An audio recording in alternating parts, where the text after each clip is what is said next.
Halfway through a hot, sunny afternoon, a giant sneeze suddenly shook the entire jungle. Achoo, roared the lion, so loudly that birds flew from the trees, monkeys scrambled for cover, and even the ground seemed to tremble beneath his paws. The lion sniffled and groaned, his mighty voice now a little weak. "Oh no," he moaned. "I think I've caught the flu. Can anyone help me, please?" Just then, with a series of spectacular sounds, bang, crash, thump, 3 brave figures landed right in the middle of the clearing. It was the flying doctors.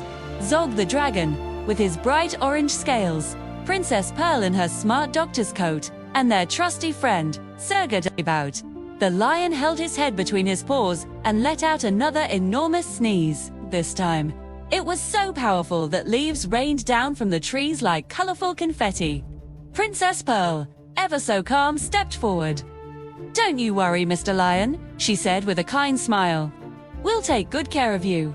She reached into her little medicine bag, pulled out a pill, and explained, "Take this. And it's terribly important that you keep warm, especially when you're feeling ill." The lion's cave was damp and chilly.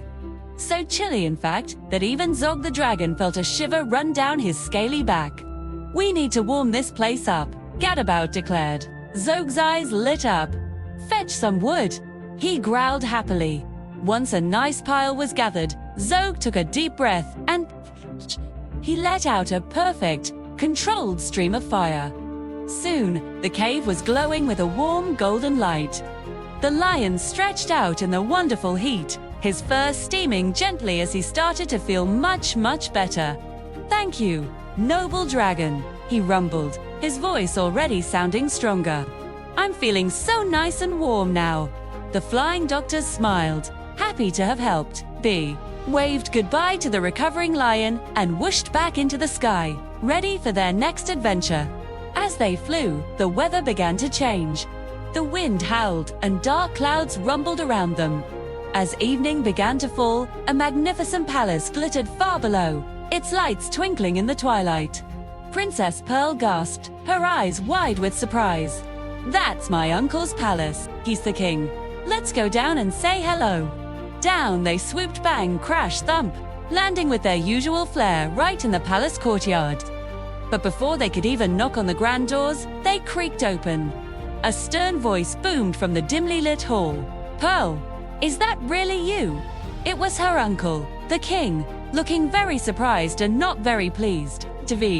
The princess swallowed nervously, trying to think of what to say. But before she could get a word out, Zog, who had caught a bit of a chill from the lion's cave, let out a tiny sneeze. A little puff of smoke drifted through the hall. The palace guards started coughing. The king's frown deepened, and suddenly, their friendly visit felt like it was about to take a very different turn. Meanwhile, far away from palaces and sneezes, under the sea and cool, quiet caves, a completely different world was bustling with life.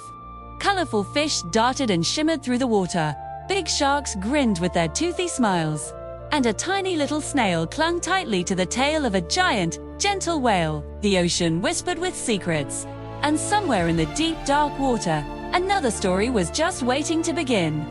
The very next morning, back in a classroom under the sea, Miss Skate was calling the register. "Little Johnny Dory." She called.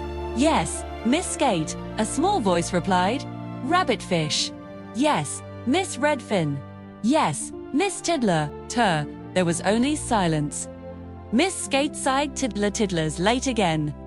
Just then, the classroom door burst open, and in swam Tiddler, his fins flapping with excitement.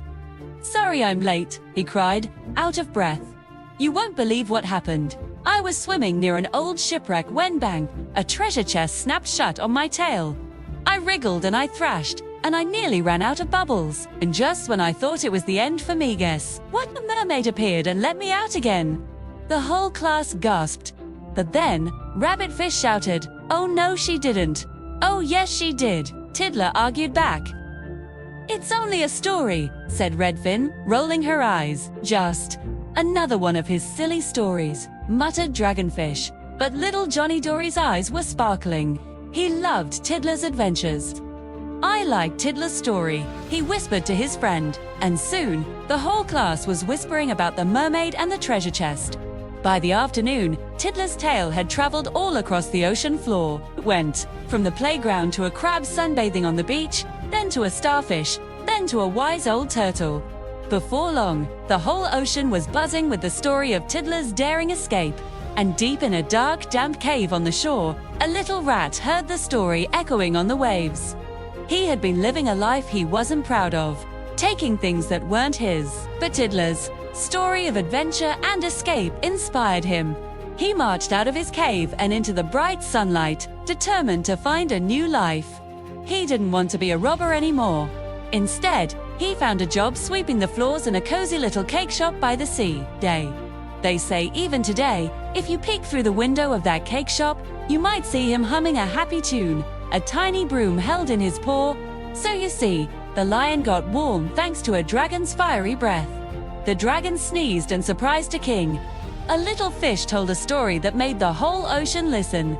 And a rat heard that story and found the courage to change his life for the better. Sometimes, the greatest adventures and the biggest changes can begin with something as small as a sneeze, a single story, or one brave choice to start over.